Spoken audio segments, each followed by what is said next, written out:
Hello friends, welcome to Bebakka లాక్స్కి. ఇవాళ ఏంటంటే మన టాపిక్, దేవుడిని నమ్మి ఎక్కువ పూజలు చేసే వాళ్ళకి కష్టాలు ఎక్కువ వస్తాయి. చూస్తున్నాం, కరెక్టే. మన ఇప్పుడు జరిగే కలియుగంలో మటుకు అదే జరుగుతుంది. మన యుగంలో అంటే ఎంత పూజలు చేస్తారో వాళ్ళకి అన్ని పరీక్షలు దేవుడు పెడుతూనే ఉంటాడు, ఎక్కువ కష్టాలు వస్తూనే ఉంటాయి. ఎందుకు అలాగవుతాయి అసలు? నిజంగా అయితే దేవుడు పరీక్ష కొంత పెట్టాలి, కానీ అంతే ఇంకా తెంపు తెగు లేకుండా అలా కష్టాల మీద కష్టాలు వస్తూనే ఉంటాయి, పరీక్ష మీద పరీక్ష పెడుతూ ఉంటారు. అయితే చాలామందికి డౌట్ ఉంది, నాకు ఉంది డౌట్. అయితే వాళ్ళు ఒక కథ విన్నానండి. ఆ కథ విన్న తర్వాత ఓహో ఇందుకా అని తెలిసింది నాకు. అయితే ఆ కథ ఏమిటో మీకు తెలుసుకోవాలని కదా. చెలో కథలకి వెల్కమండి. కథకి దేవుడు పూజలు చేసిన వాళ్ళకి, దేవుడు నమ్మిన వాళ్ళకి దేవుడు ఎందుకు కష్టాలు ఎక్కువ పెడతాడు అనే టాపిక్ కదా మనం మాట్లాడుకుంటూ. దానికి చిన్న కథ చెప్తాను కదా. కథ ఏంటంటే, ఓ రోజు ఇలాగే దేవుడిని వెళ్ళి ఓ భక్తుడు అడిగాడు, దేవుడా పూజలు చేసిన వాళ్ళకే కష్టాలు ఎందుకు పెడుతున్నావు, నేను నమ్మిన వాళ్ళకి ఎందుకు అంత ప్రాబ్లమ్స్ క్రియేట్ చేస్తున్నావు, ఎందుకు వాళ్ళ జీవితాన్ని సాఫీగా అయిపోవట్లేదు, ఇలా రకరకాల తన ప్రశ్న వేశాడు. అంటే అప్పుడు అంటాడు, నువ్వు అడిగిన ప్రశ్నే నన్ను ఒకసారి విష్ణుమూర్తి అంటాడు, నన్ను నారదుడు అడిగాడు, దేవుడు ఎందుకు ఇలా చేస్తున్నావు అని అడిగాడు. అప్పుడు నారదుని తీసుకుని, నేను ఒక దగ్గర ఎలా విహరిస్తున్నాను, రా నారద నాతో తిరుగు, కొంతసేపు నీకు అన్నీ అర్థమవుతాయి అన్నాను. నారదుడు నాతో పాటు వస్తున్నాడు, తిరుగుతున్నాము. తిరిగి కొన్ని రోజులు అయిన తర్వాత ఒక పెద్ద షావుకారు కోమట అయిన షాప్కి ఇంటికి వెళ్ళాము. మంచి బంగ్లా మంచి బాగున్నాయి, చాలా బాగున్నాయి అతను. నేను అతని దగ్గరికి వెళ్ళాము. అతని దగ్గరికి వెళ్ళి అతన్నేమో, బాబు బాగా ఆకలి అంటే, మేము మారు వేషంలో వెళ్ళిన తర్వాత బాబు బాగా ఆకలేస్తుంది, కొంచెం అన్నం పెట్టిన ఆయన అన్నాము. అనేసరికలేనేమో అతను ఏమన్నాడు, ఇంత డబ్బున్నవాడు కదా, ఏదో ఇంత పండు ఫలమో అన్నమో ఏదో ఒకటి ఇవ్వచ్చు కదా, ఏమీ ఇవ్వకుండా ఏంటి మీ బాబుగారు సుమారు ఇక్కడ దాచిపెట్టారా మీరు, అప్పడంగా వచ్చేసి తినడానికి వచ్చారు, అడుగుతున్నారు, వెళ్ళండి ఎక్కడో కష్టపడి పని చేసుకుని కానీ సంపాదించుకొని కొనుక్కొని తినండి, లేదంటే ఎక్కడైనా వెళ్ళండి అని కాస్తాట. అదేంటి బాబు ఆకలిస్తుందని అడిగాం కదా, ఆకలేసే టైంలో అన్నం పెడితే మీకు పుణ్యం అంటే, నాకు పుణ్యం అవుతుంది పురుషార్థం అవుతుంది, మీరు వెళ్ళండి అవతలకని గట్టి కసిరిస్తాడు. గట్టి కసిరేసరికల్లామో నారదుడు ఏం చేస్తాడు, విష్ణుమూర్తి చేయబట్టుకొని బయటికి తీసుకెళ్ళిపోతాడు. బయటికి తీసుకెళ్ళిపోయి అంటాడు నారదుడు విష్ణుమూర్తి మీరు స్వామి మీరు అంత మిమ్మల్ని అన్ని మాట్లాడిన సేటుని కోమటతను ఏమీ అనకుండా వదిలేశారు, ఎంత మాట్లాడినాడు, ఎన్ని మాట్లాడినాడు మిమ్మల్ని, అయినా మీకు అవమానం కాలేదా, ఎందుకు ఇలా చేస్తున్నాడు స్వామి అంటే, అప్పుడు ఆయన బయటకు వచ్చాక 2 చేతులు పైకెత్తి, నీకెప్పుడు కూడా 4 పక్కల నుంచి ధనం రావాలి, నా ఇంకా అష్టైశ్వర్యాలు ఇష్ట సంపదలు తొలతోగాలి, ఇంకా నీకు ఎన్ని ఏ కోరికలు అవన్నీ వచ్చేస్తాయి అని సేటుని ఆశీర్వదించేసి పట్టుకొని బయటకు ఆశీర్వించాడు. అలా నడుస్తున్నాడు. అప్పుడు నారదుడికి అనుమానం వచ్చింది, ఏమిటి దేవుడా నువ్వు అతనేమో అన్ని కసొస్తే అన్ని చేస్తేనేమో నువ్వు అలా ఆశీర్వదించావంటే, పద నీకు చెప్తాను కదా, నీకు పద అంటాడు. ఇలా వీళ్ళిద్దరు కొంచెం దూరం వెళ్ళేసరికి వెళ్ళాను. ఒక ముసలమ్మ, పేద ముసలమ్మ, బాగా ముసిలావిడ కూర్చొని ఉంటుంది. ఆవిడ దగ్గరికి వెళ్ళి, అమ్మ అవ్వ నాకు కొంచెం ఆకలి వేస్తుంది, ఏమన్నా పెట్టమ్మా, ఏది ఉంటే అదే పెట్టు పర్వాలేదు, కొంచెం పెట్టినాను అని అంటాడు విష్ణుమూర్తి. అయ్యో నాయనా, నా దగ్గరే ఉంటుంది, నా దగ్గర ఏమీ లేదు, అయితే నేను ఒక ఆవుకి సేవ చేస్తున్నాను, ఆవు పాలిస్తుంది, ఆ పాలు నేను కొంచెం ఉంచాను, అవి ఇస్తాను తాగండి నాయన మీ ఇద్దరును అని చెప్పాను నేను. సరే అంటారు. వీళ్ళిద్దరూ తాగుతారు.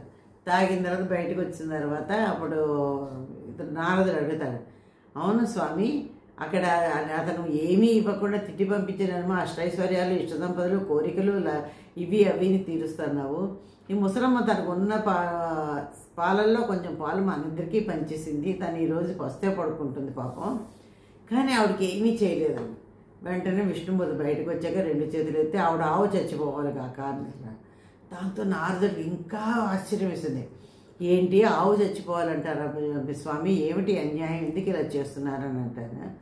చెప్తాను చూడు, నేను ఈ ఆవుకి అవ్వకేమని ఆవు మీద ప్రేమ మమకారం చాలా ఎక్కువ, ఉన్న దాంట్లో అందరికీ పెడుతుంది, చాలా మంచిది, కానీ ప్రేమ మమకారం చాలా అంటే చాలా ఎక్కువ. ఇంతన్నది ఈ మమకారాలు తగ్గించుకోవట్లేదు ఆవిడ.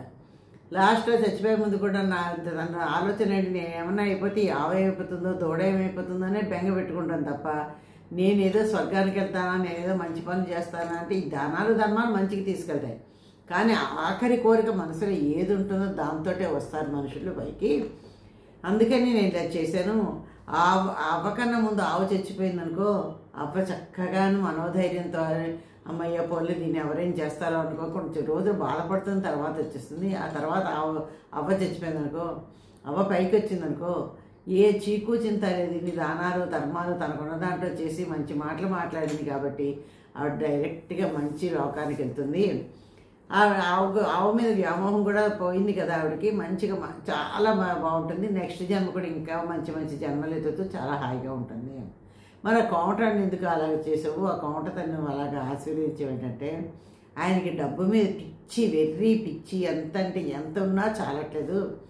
అందుకే ఆయనకి అంత డబ్బు డబ్బు డబ్బు డబ్బు వచ్చేస్తుంది. చనిపోయేటప్పుడు ఆయన ఏమనుకుంటాడు, నా డబ్బు అనుకుంటాడు. వెంట ₹1 తేడాగానే అనుకుంటూనే ఉంటాడు. అనుకుంటూ ప్రాణం వదులుతాడు. అప్పుడేంటి, అతను మంచి లోకానికి రాలేడు. ఆ డబ్బు మీద వ్యామోహంతో అలాగే ఇటు అటును త్రిశంకు స్వర్గంలో కొట్టుకుంటూ ఉంటాడు తప్ప మంచి లోకానికి రాలేడు. చాలా బాధలు పడుతూ ఉంటాడు, చాలా నరకం చూస్తాడు అంటాడు. దానికి ఇప్పుడు బతికుండగా లేని నువ్వు చనిపోయాక చెప్తారేమో స్వామి అంటే, అదే నేను చెప్తున్నాను నాయన. అందరూ బతికుండగా అనుకుంటారు. ఇప్పుడు జన్మ సగం అయిపోతుంది. ఇంకెంత ఎన్నాళ్ళు ఎవరు బతుకుతారో తెలియదు, ఎవరి ఆయుష్ ఎంతో తెలీదు. కనీసం వచ్చే జన్మలోనే మంచిగా బతకాలి అనుకుంటే కనుక ఇలా చేస్తే కనుక వాడు మంచి బతుకులు బతుకుతారు. దేని మీద వ్యామోహం లేకుండా చక్కగా నన్నే స్మరించుకుంటూ కూర్చుంటుంది. అబ్బా నా దగ్గరికి వస్తుంది, మళ్ళీ వెంటనే మంచి మంచి జన్మలు వస్తాయి, బాగా సుఖంగా ఉంటుంది. ఈ గోమటతనేమో ఇలా చేశాడు, ఇతనికి నరకమే ఉంటుంది చాలా కాలం. ఎప్పుడో మనిషి మారి మళ్ళీ దేవుడు ప్రార్థిస్తే కానీ తెలియదు. కాబట్టి మనుషులు అందుకు ఇలా చేశారు నాయన అని చెప్పి, ఇలా చేశారు నారదా అని చెప్తాడు.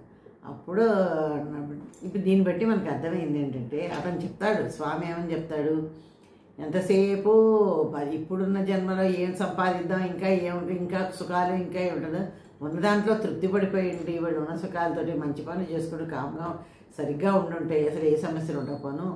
ఇంకా కోరికలు మళ్ళీ జన్మలోకి ఏవో కావాలని ఇప్పటి నుంచి ఈ పాప పనులన్నీ చేయడం, ఇలాంటి చేసుకోవడం వల్లే ఇన్ని కష్టాలు పడుతున్నారు వాళ్ళు అని చెప్పి స్వామివారు నారదుడికి చెప్పారు.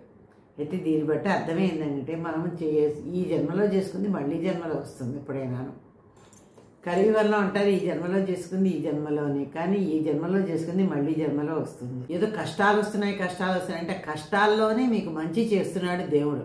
అది మనం గ్రహించుకొని ఆ కష్టాల్లో ఏ మంచి చేస్తున్నాడు, ఏంటి, ఎందుకు ఇలా చేస్తున్నాడు, ఎవరి మీద, పిల్లల మీద ప్రేమలు కానీ, చుట్టాల్లో కానీ, భర్త మీద భార్య కానీ, భార్య మీద భర్త అతిగా వ్యామోహాలు ప్రేమలు పెంచుకోకుండా ఈ గొడవలు పెడుతూ ఉంటాడు. చూసారా, దేవుడు మధ్యలో ఫ్యామిలీలో కానీ ఫ్రెండ్స్తో కానీ గొడవలు పెడితే ఏంటంటే, ప్రేమ ఎక్కువ అయిపోయినప్పుడు ఈ గొడవలు పెడతాట దేవుడు. ఎందుకంటే వాళ్ళ మీద వ్యామోహం తగ్గించుకో, చివరి దాకా వాళ్ళతో వ్యామోహంగా ఉంటే నీతో తీసుకొచ్చేది వ్యామోహం కాదు, డబ్బు కాదు, ఏమీ కాదు. కాబట్టి నన్ను తలుచుకున్నావు అనుకో, ఇప్పుడు మనం ఏంటి, ఏమైనా కష్టాలు వస్తే దేవుడిని తలుచుకుంటాం.